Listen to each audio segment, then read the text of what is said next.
Hello, my Edison Steam friends. Today we're going to be doing another experiment. Today's experiment is going to be on instant ice.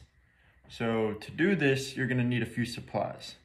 First, you'll need a ceramic bowl, an ice cube or a couple, water bottle, and you'll want some sort of cloth or tray underneath all of this to kind of catch the water as it falls. So first, to get started, you're going to need to take your water bottle and you're going to want to freeze it in the freezer for 2 hours.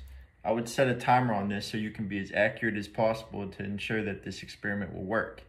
The purpose of doing that is to bring the water to an almost freezing temperature, not to where it completely crystallizes and forms ice, but to where it's on the brink of doing so.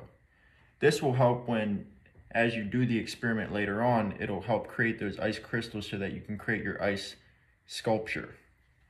So to discuss a little bit of the background of how this works before we jump into the experiment, I want to describe a little bit of the principles and the properties that help this ice sculpture create and form. So when you take your water bottle and you freeze it in the freezer for 2 hours, like we said, this basically creates a freezing point. You can call it super cooled water or flash freezing.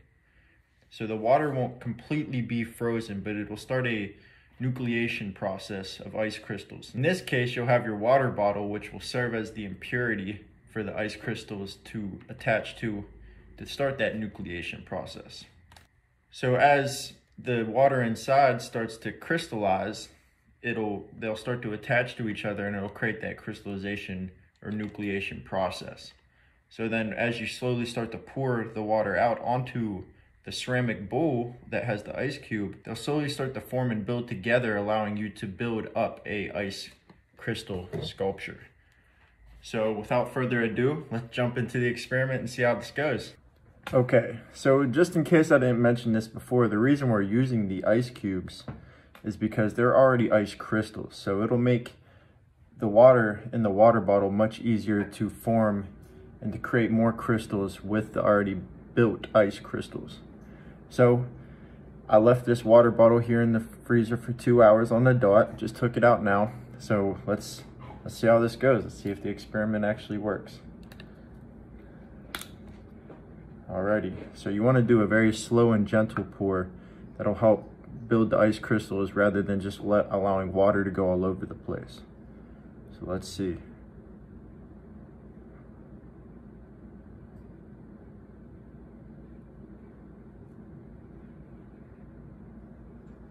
Look at that.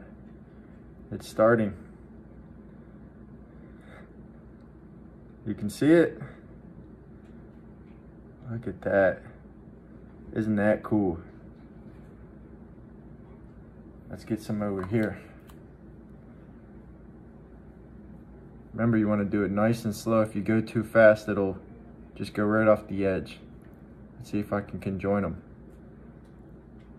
Wow, look at that.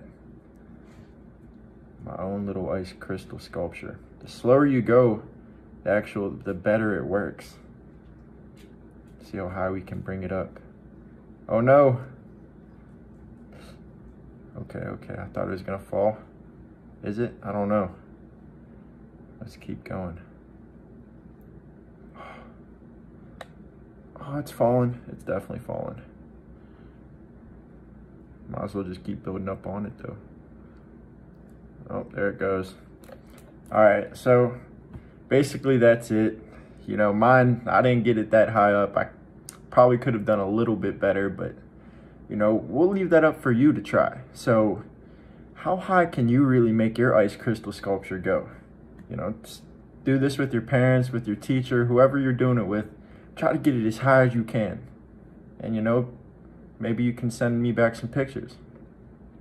Some other ideas and some other tricks you could think to involve is, what if you had food coloring? Would food coloring allow you to do the same type of experiment, but actually add a little pizzazz?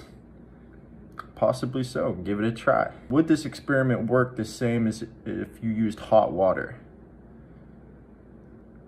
And really, like I said, have fun with this. See how high of an ice sculpture you can make before it actually breaks. As you can see with mine, it didn't get too far, but we'll try to build up a little more and do it again. But we'll see if you can get it higher than me. That's the record to break.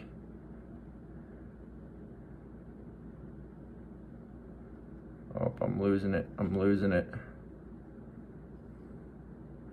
You don't want to put it too close to the water bottle. As you can see, you'll start to form the actual ice crystals within the water bottle. So be cautious and careful of that.